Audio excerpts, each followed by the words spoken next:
Buenos días a todos, muchas gracias por la invitación primeramente y también muchas felicidades por la publicación de este plan que es producto de un esfuerzo, me consta, gracias por las invitaciones a los talleres previos.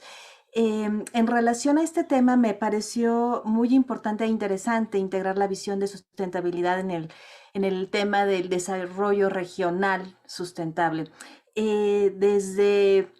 digamos, desde siempre ha habido esta idea de tratar de equilibrar el desarrollo dentro del país, dentro pues, las dinámicas urbanas y esta necesidad de crear diferentes polos de desarrollo que permitan desconcentrar las actividades económicas, desconcentrar pues la generación de riqueza y en este sentido pues se vincula mucho con lo que nos ofrecía la panelista anterior de hablar de modelos de desarrollo sustentable en la cual o en el cual nadie ni en ningún lugar se quede atrás. Entonces creo que de esta manera se refuerza, digamos, la sustentabilidad y esta visión de sustentabilidad a partir también de los ODS, pues recupera la necesidad y también enriquece el enfoque que se puede dar al tema del desarrollo regional, no solamente por la importancia que tiene de generar oportunidades para todas las áreas o todas las regiones, en este caso de una entidad como puede ser Nuevo León, sino también pues bajo esta visión de equidad, ¿no? En todas las regiones y a todos los grupos de población. Entonces creo que la sustentabilidad en términos del desarrollo regional ofrece y refuerza la concepción de la importancia del tema, de los balances, de los equilibrios y también nuevas herramientas y perspectivas bajo las cuales se puede fortalecer una visión y trabajo, digamos, generar mecanismos de trabajo, de colaboración para el desarrollo sustentable de todas las regiones del Estado. Eh, Tengo además algunas láminas que quisiera proyectar en este sentido y que hablan justamente pues de los retos que existen en la entidad en relación justamente al logro de un desarrollo regional sustentable. No sé si quieren que yo proyecte la presentación o la harán por parte del control del foro. Ok, perfecto. Muchas gracias. En la siguiente lámina, como les decía, está pues la idea de reflexionar hoy rápidamente con ustedes en relación a estos tres elementos del desarrollo regional sustentable. En la siguiente lámina, justamente algunos extractos de ya diagnósticos previos que se han hecho en la entidad sobre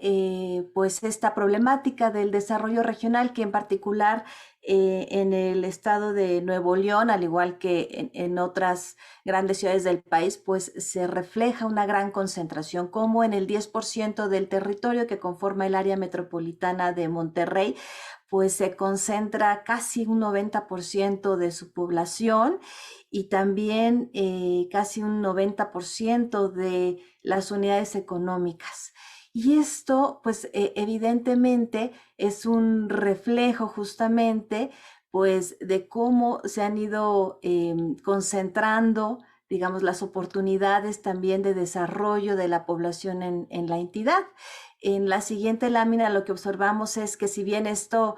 o este primer diagnóstico cortaba hasta el año del 2016, pues todavía subsisten retos en este sentido, ¿no? Porque en el corte que nos ofrece justamente este estudio del Plan Estratégico para Nuevo León con visión al 2030, vemos que para el año 2019 el área metropolitana de Monterrey, que es esta gráfica de abajo, pues sigue teniendo una concentración muy importante de actividad económica, de personal ocupado y del valor agregado censal. Entonces, en la siguiente lámina, las reflexiones serían cómo podemos, a partir de una visión del desarrollo sustentable o del desarrollo regional sustentable, qué es lo que deberíamos de tomar en cuenta para equilibrar y tener otros polos de desarrollo que contribuyan al bienestar de la población que en ellos habitan, ¿no? Lo primero sería esta concepción del enfoque territorial, es uno de los primeros principios, de considerar el territorio no solamente como un depósito de recursos, de tal manera de que si ahí no hay un cierto recurso, pues no hay oportunidades de desarrollo, sino más bien como una serie de procesos para la construcción de estos recursos y que estos recursos no significan solamente la parte natural o estrictamente extractiva de un recurso, sino tiene que ver mucho con las relaciones, las capacidades humanas y justamente cómo estos seres humanos pues están entablando un diálogo, una relación con este entorno natural y cómo sostener este tipo de relación en el largo plazo, que es también donde entra el tema de la sustentabilidad. Esto implica que hay una complejidad definitivamente en el diseño de la política pública y que no significa solamente adaptar lineamientos que ya están dados a nivel nacional o local perdón, o regional a lo local, sino que hay que empezar también a construir desde abajo. Y creo que esto es parte importante también de la Agenda 2030, el fortalecimiento de las capacidades locales. Y tiene que ver mucho con el siguiente principio que está en la siguiente lámina, que es esta orientación endógena que deberíamos de tener también en la construcción de capacidades de desarrollo regional sustentable para que se puedan movilizar estos recursos territoriales como pues a través de la participación de los grupos locales y también del desarrollo de sus propias capacidades, ¿no?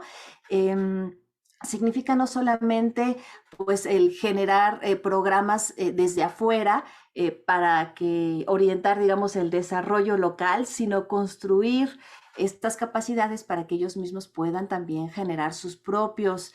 planes de desarrollo y que sean más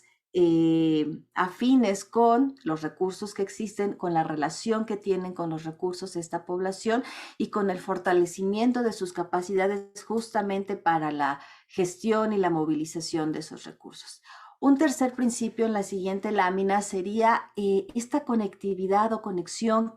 y articulación que debe haber entre los distintos ámbitos o escalas del territorio en el ámbito regional, nacional e internacional. Definitivamente ya no podemos hablar solamente en el ámbito local, digamos, como si no hubiera influencia de lo que ocurre en los mercados internacionales con respecto a la vida de alguien que vive en una comunidad rural. Hay los precios de muchos elementos o de muchos bienes y servicios pues se determinan en el mercado internacional, pero también los apoyos que se pueden recibir y hablando, por ejemplo, del tema de cambio climático, hay una cada vez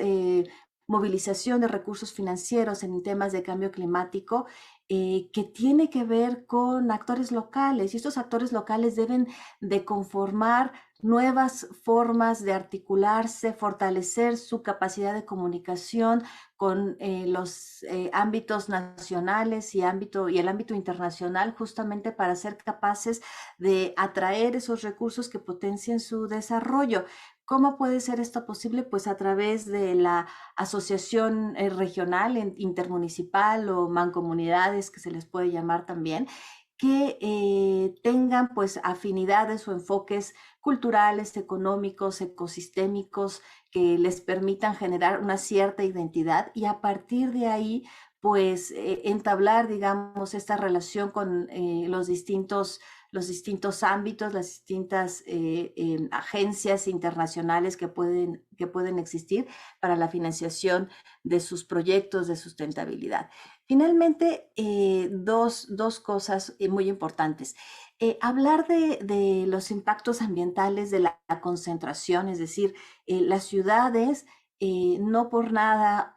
tienen este comportamiento, es decir, hay muchas ventajas en la construcción de ciudades, todo lo que es el tema de las economías de escala, la concentración de personal altamente pues capacitado, que ha permitido pues un avance muy importante en la innovación, en el desarrollo tecnológico y que repercute en la calidad de vida de todos. Y también, por supuesto, esta gran concentración pues ha traído impactos ambientales que pueden verse pues en un mayor consumo del recurso, en huellas ecológicas cada vez más grandes y que tienen un impacto territorial mucho más lejano, ¿no? Aunado a esto, pues también el establecimiento de concentraciones o de giros industriales puede ocasionar también pues una mayor generación de descargas y emisiones tanto al aire como al agua que tienen impactos ambientales importantes.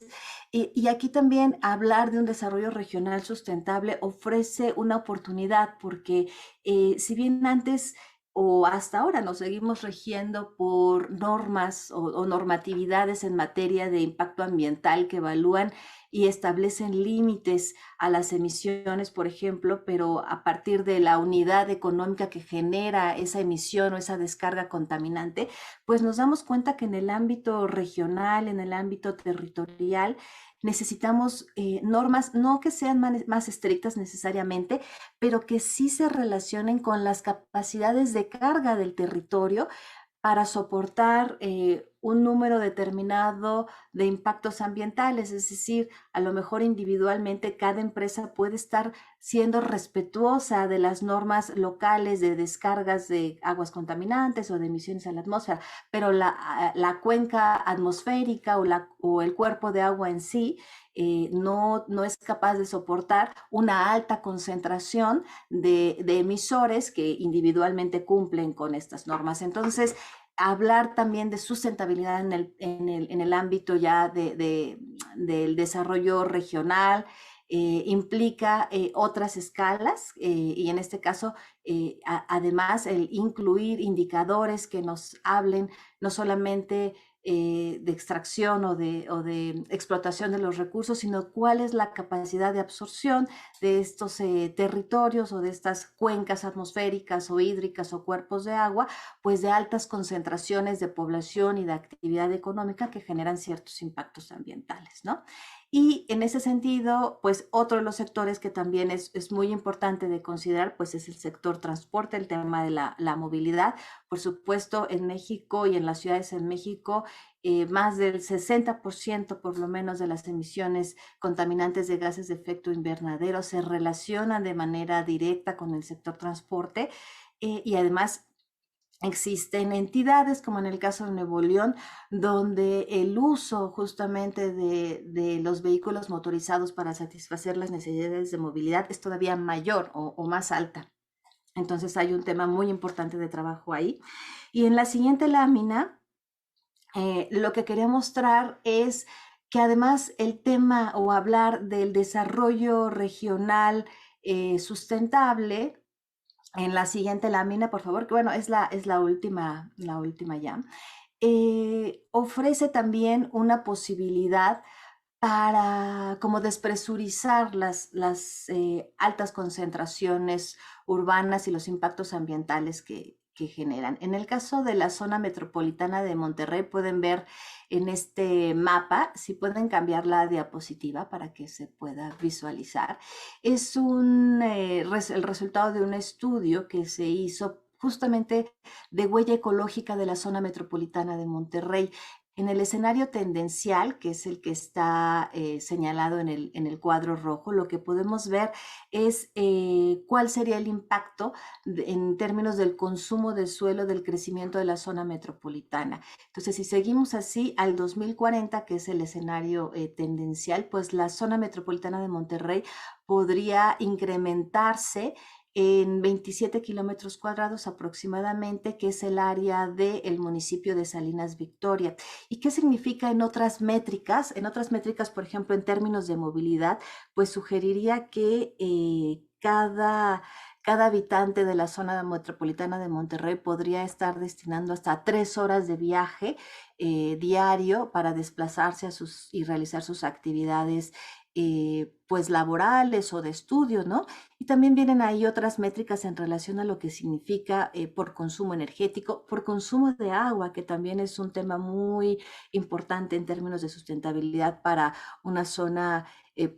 bastante árida y con problemas de escasez hídrica. Y también, por supuesto, hay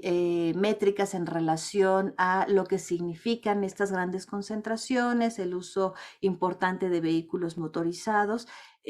para la generación de gases de efecto invernadero, que estimamos que podría llegar a 62 millones de toneladas de CO2 equivalente en el 2040. Pero por supuesto también hay oportunidades para las ciudades, ¿no? Y es toda la posibilidad de incorporar una planificación urbana inteligente, más densa, más compacta, en donde, por ejemplo, en un escenario moderado, pues no se crece tanto, se crece casi a la mitad,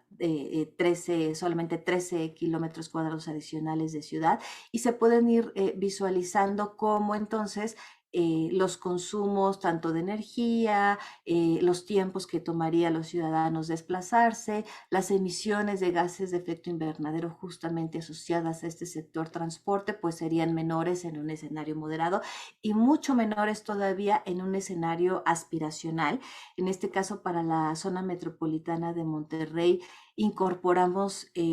nuevos proyectos de movilidad, es decir, la ampliación de rutas de transporte público, de nuevas líneas del Metro Rey, de la creación del tren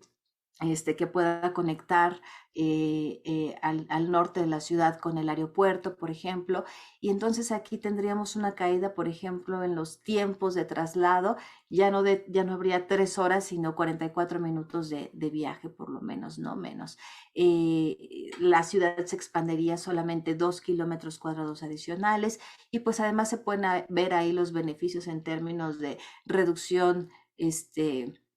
de consumo de agua, esto por una reducción también en las redes de agua potable, ¿no? Este, y por supuesto también el impacto en emisiones de gases de efecto invernadero. Y está ahí también algo que es muy importante, que es también el gasto, ¿no? El gasto de las personas día a día de desplazarse en una ciudad más grande es significativamente menor al de desplazarse en una ciudad mucho más compacta.